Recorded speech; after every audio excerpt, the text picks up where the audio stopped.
राजस्थान के भरतपुर की नीम the gate colony. एक कार में डॉक्टर संदीप गुप्ता और उनकी पत्नी डॉक्टर सीमा गुप्ता दोनों जहरवीर बाबा के दर्शन करने के लिए जा रहे थे। राधा चौराहे की ओर बढ़ते ही बिना नंबर प्लेट की ब्लैक स्प्लेंडर बाइक कार को ओवरटेक करती है और सामने लगाकर रोक देती है। कार रुकते ही दोनों ड्राइविंग सीट की ओर बढ़े। अनजान डॉक्टर संदीप ने विंडो डाउन की। कुछ सेकंड बातचीत हुई और अचानक गमछाधारी युवक ने पिस्तौल निकालकर पहली गोली संदीप के सिर पर दाग दी। दूसरी गोली सीमा को लगी। इसके बाद 7-8 राउंड फायरिंग हुई। हमलावर हवा में गोली चलाते हुए रॉन्ग साइड से यू टर्न लेकर फरार हो गया। सिर्फ 38 सेकंड में 2 जिंदगियां खत्म हो गई। साल 2015। Doctor Shriram Gupta memorial hospital Bharatpur. 38 वर्षीय गायनोकोलॉजिस्ट डॉक्टर सीमा गुप्ता, ये इसकी ओनर थी। उसके पति डॉक्टर सुदीप फिजिशियन थे। उनको 2 बच्चे थे, संयम और साक्षी। ऊपर घर, नीचे अस्पताल, बाहर से एक आदर्श परिवार। इसी दौरान 21 वर्षीय दीपा गुज्जर रिसेप्शनिस्ट की नौकरी पर ज्वाइन होती है।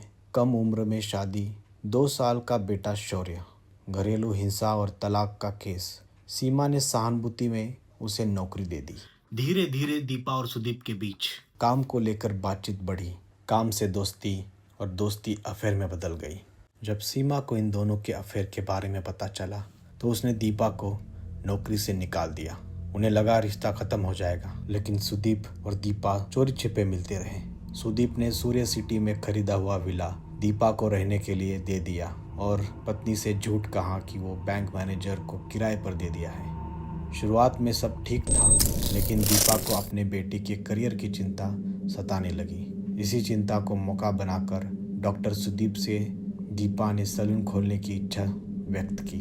1 नवंबर 2019 को आयशा सैलून एंड स्पा का उद्घाटन तय हुआ। इनविटेशन कार्ड पर चीफ गेस्ट के रूप में डॉक्टर सुदीप का नाम छपा। सब कुछ बिल्कुल प्लान के मुताबिक चल रहा था, लेकिन सिर्फ 4 दिन बाद किस्मत ने एक ऐसा मोड़ लिया और कहानी का रुख बदल दिया। 6 नवंबर को कार्ड सीमा के हाथ लग गया और सारे झूठ खुल गए। 7 नवंबर 2019 की शाम सीमा अपनी सास सुलेखा के साथ सूर्या सिटी विला पहुंची। दीपा के साथ बहस हुई, मारपीट हुई। गुस्से में सीमा ने अपने बैग से स्पिरिट फर्नीचर पर डाला और आग लगा दी। दीपा और उसके 2 साल के बेटे शौर्य को किचन में बंद कर लिया और सीमा अपनी सास के साथ वहां से निकल गई। कुछ ही मिनटों में विला आग से घिर गया। दीपा ने अपने भाई अनुज को फ़ोन किया। अनुज बिना एक पल गवाए बाइक पर सूर्य सिटी की ओर निकल पड़ा, लेकिन वहां पहुंचा तो देर हो चुकी थी। फिर भी अनुज ने अपनी जान जोखिम में डालकर दीपा को बचाने की कोशिश की, लेकिन बुरी तरह से झुलस गया।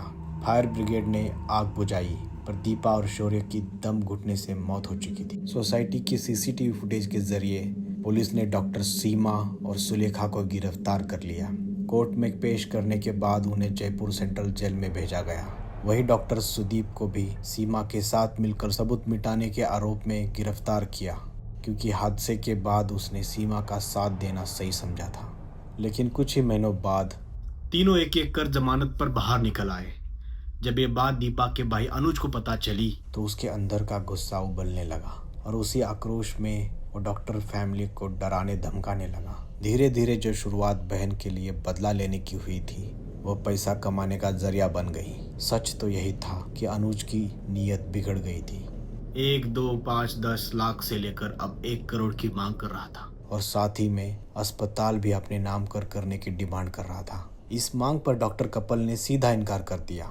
इसी के चलते अनुज और डॉक्टर के बीच तनाव बढ़ गया। अनुज ने एक खौफनाक फैसला लिया, डॉक्टर कपल को खत्म करने का। अनुज के साथ उसके जीजा दौलत गुज्जर और एक अन्य रिश्तेदार निर्बान सिंह भी आगे आया। पूरी प्लानिंग के साथ सब कुछ तय किया गया। 28 मई 2021 को लगभग शाम 5 बजे डॉक्टर सुदीप और सीमा के गाड़ी का पीछा किया गया। अनुज बाइक से उतरा और डॉक्टर कपल की हत्या कर दी। दिन दहाड़े हत्या के बाद पुलिस बहुत अलर्ट हो गई। गाड़ी का नंबर और एक बंदे की शक्ल दिख चुकी थी। पुलिस का सर्च ऑपरेशन जारी था। इसी बीच पुलिस की एक टीम ने अनुज को पकड़ लिया।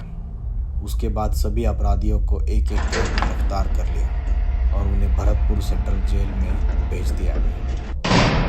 इसमें सबसे बड़ा नुकसान जो हुआ दीपा के बेटे शौर्य का। उस मासूम ने ना किसी का बुरा चाहा ना किसी को धोखा दिया, फिर भी इन लोगों के बीच उसने अपना बचपन खो दिया।